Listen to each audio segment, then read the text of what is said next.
हमारे शरीर में नॉर्मल ट्रिलियन सेल्स है, वो देखिए किस प्रकार से दिखते हैं। ये व्हाइट दिख रहा है, ये नॉर्मल हमारे शरीर के सेल्स है।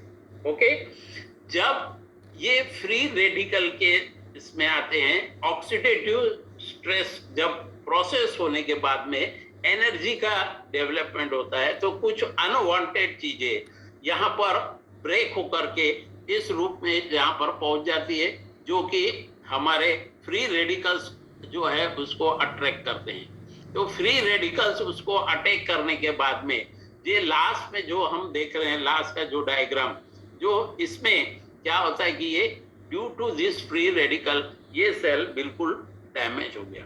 नॉर्मल सेल देखिए और इस सेल को देखिए, इस हिसाब से ये डैमेज हो गया। अगर ये सेल डैमेज होगा तो डेफिनेटली दोस्तों किसके ऊपर असर पड़ेगा? टिश्यूज के ऊपर, टिश्यूज से फिर ऑर्गन के ऊपर, ऑर्गन से हमारे बॉडी के ऊपर। इसका मतलब हमको कोई ना कोई बीमारियां घेरने लगेगी। अब यहाँ पर एक और एग्जाम्पल, ये जो सिंपल एग्जाम्पल है वो मैं बताने जा रहा हूँ। वो है नॉर्मल जो है आपका एक एप्पल है। ओके, एप्पल को काट करके रख दीजिए।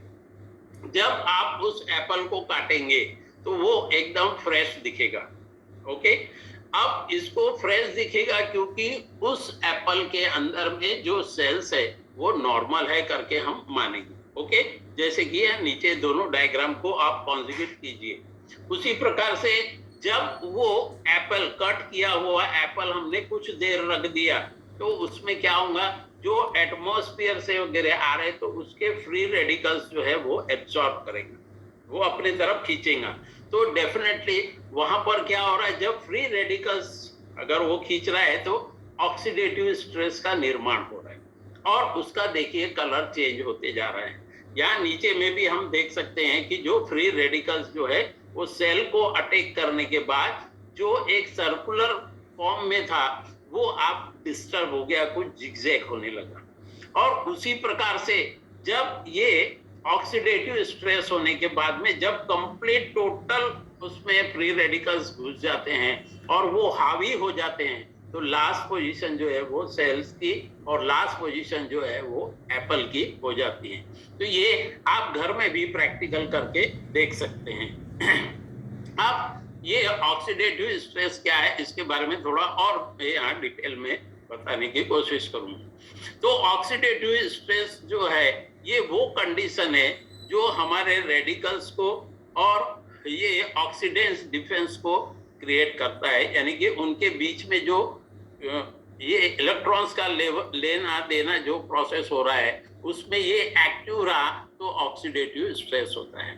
फ्री रेडिकल्स जो है हमारे सेल्स को डैमेज करता है पूरे टाइम तक। कब तक? जब तक कि वो पेयर्ड नहीं हो जाता, क्योंकि जो उसका जो आउटर मोस्ट सेल में एक जो इलेक्ट्रॉन है वो सारे सेल्स को डिस्टर्ब करते हुए ही रहेगा जब तक कि उसके अंदर में दूसरा पेयर इलेक्ट्रॉन्स नहीं आ जाता। तो ये जो है ऑक्सीजन के जो सेल्स है वो टिश्यूज से फिर तुम्हारा क्या हुआ, ऑर्गन्स, और उसको डैमेज करते हुए चले जाएंगे। उसी प्रकार से जो इसके कनेक्टिव टिश्यूज रहते हैं, यहाँ पर एक कोलेजन के बारे में भी बता सकते हैं, उसके भी मैं एग्जांपल जो प्रैक्टिकल एग्जांपल्स है वो भी यहाँ पर बताने की कोशिश करूंगा। तो वो भी क्या होता है कि जब हमारे शरीर में आउटर मोस्ट सेल्स में जब हमारे स्किन के ऊपर ये अटैक करते हैं तो हमारा कोलेजन जो है वो कमजोर हो जाता है। इसलिए जो पर्सन 40 इयर्स का है तो वो 50 इयर्स या 55 इयर्स का दिखने लगता है, यानी एजिंग में भी ये इफेक्ट करता है दोस्तों फ्री रेडिकल। और अगर आपके शरीर में फ्री रेडिकल की संख्या कम होगी तो डेफिनेटली ये फ्री रेडिकल्स भी उपयोगी सिद्ध होते हैं हमारे इम्यून सिस्टम को बढ़ाने के। लेकिन कब? जब इनकी संख्या कम होगी तभी ये पॉसिबल हो सकता है। उसी प्रकार से जो हमारे शरीर में वेन्स एंड आर्टरीज होती है दोस्तों, इसके पहले भी मैंने बताया था कि आर्टरीज वेन्स जब रबर नुमा रहती है, यानी उसमें इलास्टिसिटी जब रहती है तो उसमें फ्लो ऑफ ब्लड जो है स्मूथली होता है। लेकिन जब वो आर्टरीज या वेन्स जो हार्ड होने लगती है तो डेफिनेटली क्या होता है कि क्लॉटिंग ऑफ ब्लड का फॉर्मेशन होना शुरू हो जाता है। क्यों? क्योंकि वो जो थिकनेस रहता है प्लास्टिक फॉर्म में रहता है, तो वो ब्रेक होने के साथ ही वो बहुत ही, यानी क्या होता है कि उसका फ्लो जो है वो रुक जाता है, जिसके कारण हमारे जो ऑर्गन्स और सेल्स भी डैमेज होते हैं। फ्री रेडिकल्स क्या हमको जो यहाँ पर इफेक्टिव होते हैं जो ऑक्सीडेटिव स्ट्रेस में, यानी कि जो वर्क चल रहा है, इलेक्ट्रॉन्स खींचना है, इलेक्ट्रॉन्स देना, इसके बीच में जो ऑक्सीडेटिव स्ट्रेस चल रहा है उसमें हमारे हेल्थ के ऊपर में, हमारे बॉडी के ऊपर में काफी जो है वो प्रभाव पड़ता है। सबसे पहले हमारा ब्रेन के ऊपर में बहुत प्रॉब्लम आता है, आईज इफेक्टिव होते हैं, लंग्स इफेक्टिव होते हैं, बॉडी हमारे blood vessels effect, blood vessels अगर इफेक्ट होंगे तो हमारे ब्लड जो है पूरे शरीर के ऑल ऑर्गन्स को नहीं मिलेगा, तो डेफिनेटली हमारे को प्रॉब्लम्स क्रिएट होंगे। उसी प्रकार से इम्यून सिस्टम अगर हमारा डिस्टर्ब होता है, क्योंकि ऑक्सीडेटिव स्ट्रेस फ्री रेडिकल्स के कारण बनने के कारण में जब वो एनर्जी मैक्सिमम मात्रा में मिलने लगेगी, यानी फ्री रेडिकल्स हावी होने लगेंगे, तो इम्यून सिस्टम भी उसका इफेक्टिव होगा। इसी प्रकार से ये कहाँ से आ रहे हैं? सनलाइट से भी हो सकता है, स्मोक से होता है, एटमॉस्फेयर जो एनवायरनमेंट है, ये सारी चीजों के कारण भी ये हो रहा है। उसी प्रकार से जो एजिंग इफेक्ट, दोस्तों आप देख रहे होंगे कि ये सारी जो बीमारियां हैं, यानी हम 80 to 90% अगर बीमारियों को लेंगे तो एक एज के बाद में ये बीमारियां आना शुरू होती हैं। उसका कारण भी ये है कि कोई भी चीज, जैसे आपके शरीर में टॉक्सिन्स है या आपके शरीर में फ्री रेडिकल्स है, तो फ्री रेडिकल्स की जब यंग अपन रहते हैं तो हमारा इम्यून सिस्टम स्ट्रांग होने के कारण ये जो फ्री रेडिकल्स और ये ऑक्सीडेटिव स्ट्रेस हमारे ऊपर में हावी नहीं होती। लेकिन जैसे जैसे हमारी एज बढ़ती है तो हमारे ऑर्गन्स जो है वर्किंग, उसकी कैपेसिटी धीरे धीरे धीरे कम होने लगती है, और जब वो उसकी कैपेसिटी कम होने लगती है तो ये क्या होता है कि फ्री रेडिकल्स और जो ऑक्सीडेटिव स्ट्रेस है ये हमारे शरीर में हावी होने लगते हैं। तो दोस्तों ये प्रॉब्लम जो है, इसके कारण हम देखते हैं ऑक्सीडेटिव स्ट्रेस के कारण ये सारे प्रॉब्लम्स आते हैं, जैसे हमारे आंखों में इफेक्ट होता है, किडनी में होता है, स्किन में होता है, हार्ट में होता है। उसी प्रकार से ज्वाइंट पेन्स आते हैं हमारे, तो जब ब्रेन में प्रॉब्लम आ रहा है और हमारे मल्टी जो ऑर्गन्स है उसमें प्रॉब्लम आता है, वेसल्स में, ये सारे चीजों में प्रॉब्लम्स आना शुरू हो जाते हैं। कब दोस्तों? जब हमारा ऑक्सीडेटिव स्ट्रेस बढ़ता है या फ्री रेडिकल्स अगर ज्यादा होंगे। ये ऑक्सीडेटिव स्ट्रेस मैं बार बार इसीलिए कह रहा हूँ क्योंकि जब भी ये फ्री रेडिकल्स एक्सेसिव अपने जो रहते हैं तो ये जितने ज्यादा रहेंगे उतने ये अनपेयर्ड इलेक्ट्रॉन्स दूसरे पास में से खींचने की कोशिश करते रहेंगे, तो इसके कारण ये सारी बीमारियां होती है। अब हमको क्या सेल्स का क्या रोल होता है हमारे शरीर में, वो देखिए। हमारा जो सेल्स है वो ऑक्सीडेटिव स्ट्रेस के कारण क्या हो रहा है कि ऑलवेज हमारे साथ में एनवायरनमेंट के साथ में हम जुड़े हुए हैं। तो एनवायरनमेंट कुछ चीजें हमको अच्छी देती हैं तो कुछ बहुत सारी चीजें हमको हानिकारक पहुंचाती।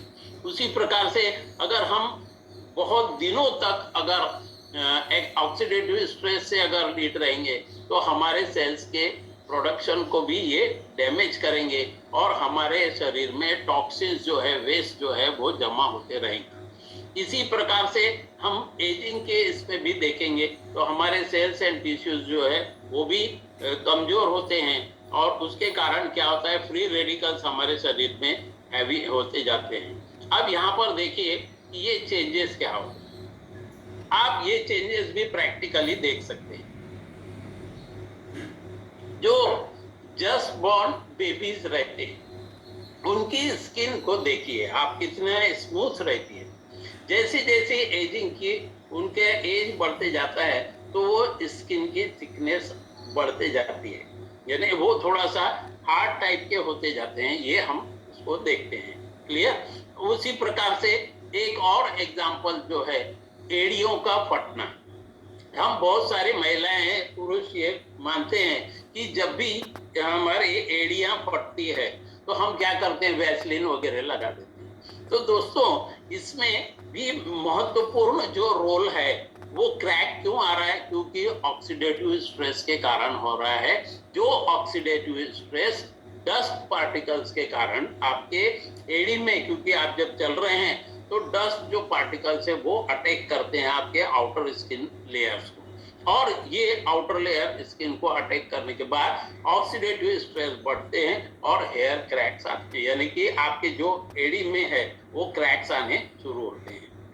तब हम उसको जो है वैसलीन वगैरह या बोरोलिन कुछ भी हम ऑइंटमेंट लगाकर उसका ट्रीटमेंट करते हैं। क्यों? क्योंकि वो हार्ड हो जाते हैं, और उस जगह की स्किन हार्ड होने के कारण वो क्रैक्स होती है, ब्रेक होती है।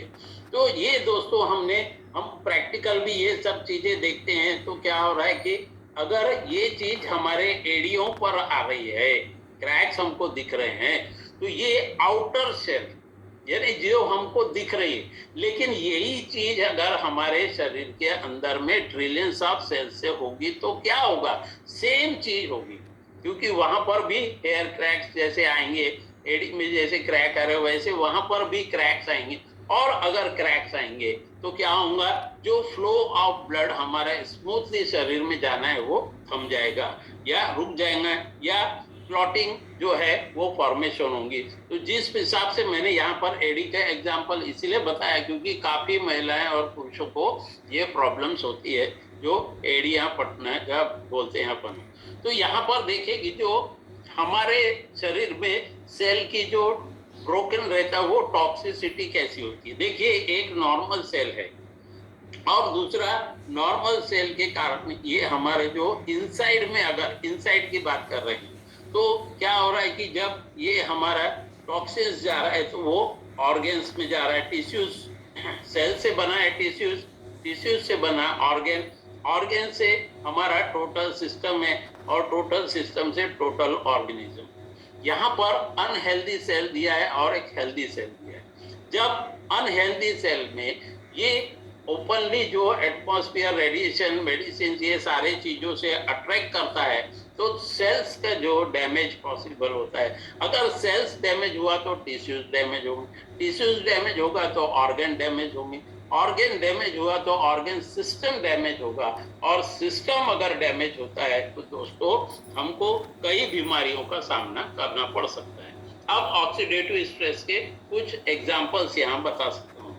तो स्मोकिंग अगर जो जाता है, ज्यादा से ज्यादा करता है, तो डेफिनेटली क्या होता है, लंग्स के फैक्टर्स में भी मैंने उस दिन ब्रीदिंग में बताया कि वो जो पैसेज ऑफ हमारा एसोफेगस से जो जाता है वो एयर ब्लॉकिंग जो है, कैपिलरीज वेंस जो है वो हार्ड होने के बाद में उसमें फ्लो ऑफ ब्लड जो है रुक जाता है, और उसके कारण वहाँ टॉक्सिन्स जमा होने शुरू हो जाते हैं। जब एक्सेसिव ऑफ टॉक्सिन्स जमा होंगे तो लंग्स कैंसर होने की 100% चांसेस है।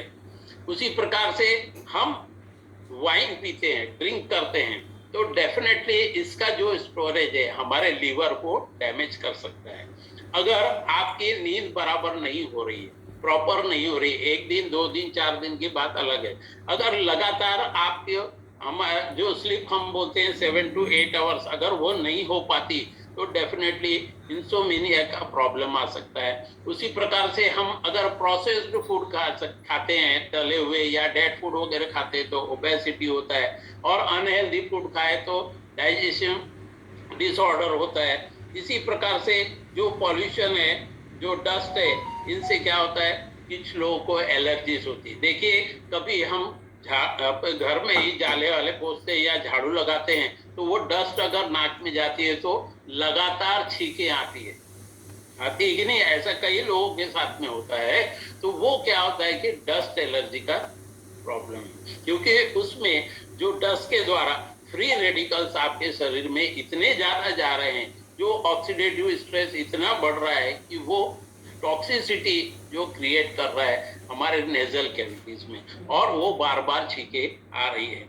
उसी प्रकार से जो हमारे टॉक्सिसिटी हमारे अगर शरीर में जाएगा तो ऑर्गन्स जो है वो डिफ्यूज होंगे, और वहाँ पे हमको इसी प्रकार से बैक्टीरिया, वायरस अगर ज्यादा होते हैं तो इम्यून सिस्टम में प्रॉब्लम आएगा।